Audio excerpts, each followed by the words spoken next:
Hey there and welcome back to my channel. My name is Jodie from Decoris Vintage Designs, and in today's tutorial I want to show you a super easy technique. I want to show you how to do some really soft, really colourful blending by just using a cheap old kitchen sponge.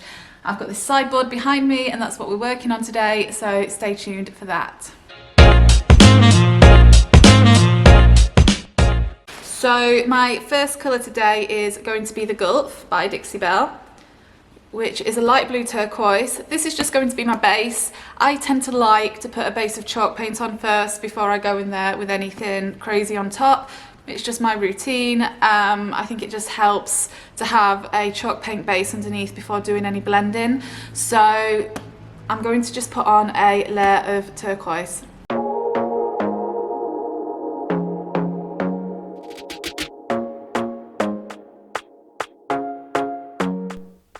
Alright, so my main goal here with the Gulf is really good coverage. I'm using different brush strokes and going in different directions to build up different texture, but my main goal is just to get a really good base of the Gulf on there. It doesn't really matter what brush you use for this. I'm using the oval medium just because I can load my brush up and get lots of paint on there really quickly, but honestly you can just use whatever brush that you want for this part of the process. My brush is also dry. I'm not using any water for this because I want the paint to be nice and thick, and as I say, I want that coverage and I want just a tiny little bit of texture built up as well, so I'm not using any water for this part.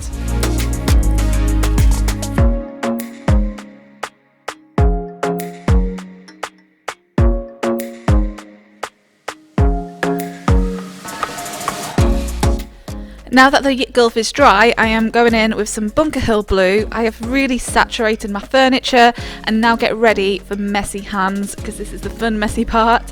I have got a sponge, just a really cheap sponge from the kitchen, nothing special at all, and I am dipping it into the Gulf and then just patting. So I am patting in different directions to build up different patterns and texture and that lovely stuff like that.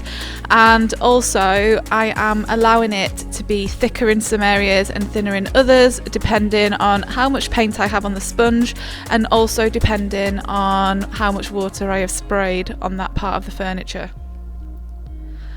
As I'm patting as well, my goal is not 100% coverage. That is not what I'm wanting. As you can see here, it is a really nice, it's given a really nice soft texture to the paint, but you can also see some of the Gulf still peeking through in some of that detail and also around the edges. In order to get the rustic look and to get more depth, that is something you want, so don't worry about fully covering the Gulf up.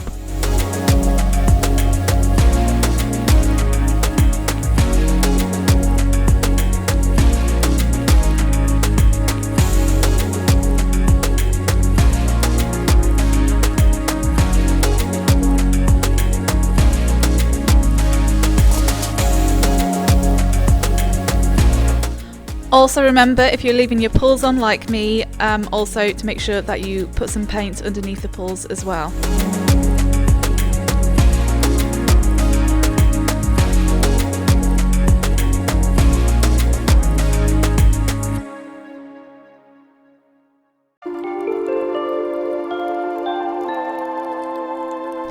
What I have here is a cheap old paint scraper and some Mermaid Tail. I have given the furniture a really good mist. I'm putting a tiny little bit of Mermaid Tail onto my paint scraper and just pulling it down from those edges. Now my paint hasn't cured yet at all. I'm doing this all in the same day, so as I pull down it also distresses the furniture a little bit as well. As you can see, it's pulling some of the wood off. If you don't want that and you don't want it quite as distressed, then just let your paint cure for a little bit, maybe overnight or something like that. Also, if you go in there and just think, actually I've put too much paint on, it's not looking very rustic, then you can just get your water mister and then just distress some of that paint out as well and just create some drips instead, like I'm doing here. So this is just a really fun technique. I also then got a little fan brush and applied some of the Mermaid Tail on the details. Again, it's really saturated, it's really watery, and I'm just gently tapping on, and that's just to make it look like a bit of a patina. So maybe there's something underneath causing the paint to discolour, or maybe it had a layer of mermaid coloured turquoise type paint over the top at some point, and it's all just started to wear away.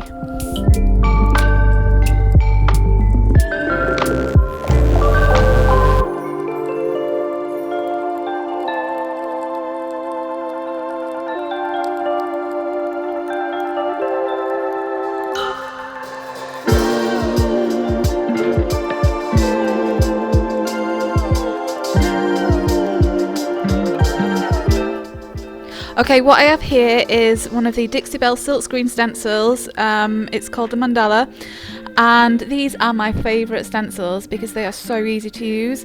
You can use them up to 10 times. You literally just stick them on and you just start painting over the top, and there's no bleed through and no faffing around, which is my idea of a good product when there's not much faffing around that you need to do. I also am using Plum Crazy and applying Plum Crazy in random areas. And I also have what Dixie Belle's new product called the Thingy-Majig, which Dixie Belle have designed specifically for the silkscreen stencils, and it just makes applying the paint over the stencils so much easier because it has little ridges where you can get into the details, and also you can smush it down for larger areas. Next up, I have Gemstone Mousse in Golden Gem, and I am going to apply this everywhere on the stencil. So this is going to go over the top of the Plum Crazy, it's going to go into all the details, and I'm just trying to get a little bit of a blend going on for that kind of authentic Moroccan style. What is amazing about the Thingy-Majig as well, and also can I just say that's a great name because it means I don't have to remember a name, it's just a thingy.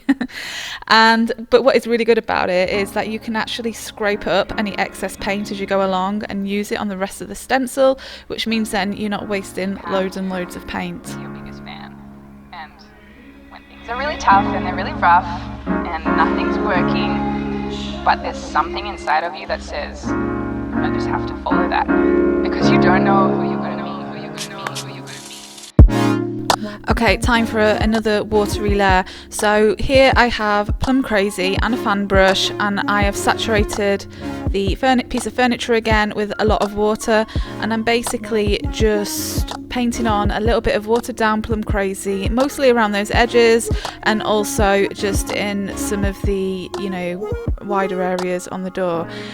As you can see, it's not really thick, it's not really strong, it is just a watered down Plum Crazy, which is just going to create a little bit more colour to this piece and make it look even more rustic and worn.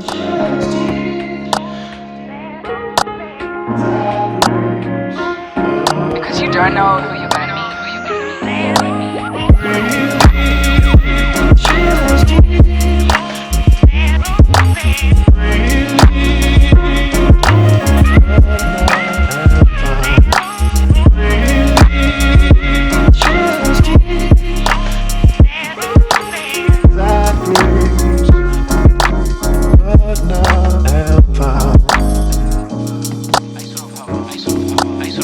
Okay, I now have some gold gilding wax. It wouldn't be in my piece of furniture, I don't think, without some kind of gold or copper on there.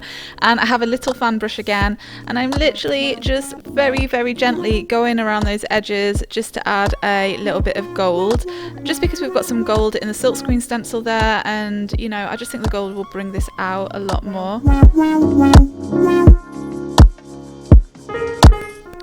With my fan brush, I also started tapping some of the gold into the details, just speckling it really. Again, just trying to think, maybe there was some gold on this at some point that's now worn off and there's just little bits left over.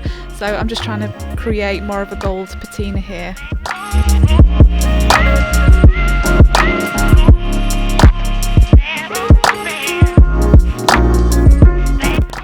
I also speckled some of the gold at the top as well. Again, maybe the gold was thicker up here, I don't know. I just have little stories going in my head sometimes when I'm painting these things and just trying to think of, if they had lived a life, what might have happened and what might have worn away. So yeah. Okay, and next up now I have some Big Mama's butter, and I am applying it with the Petite Brush, and I've put a tiny little bit of dark wax in there just to darken this piece up a little bit.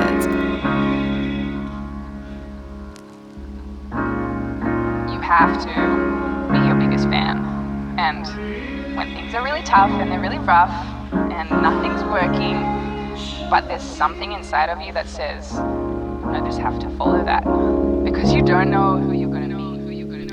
And here's the finished look, guys. Thank you so much for watching. I hope you enjoyed this tutorial. Let me know in the comments if you did. Also, everything that I've used today you can get in the description below, and look after yourselves, and bye bye.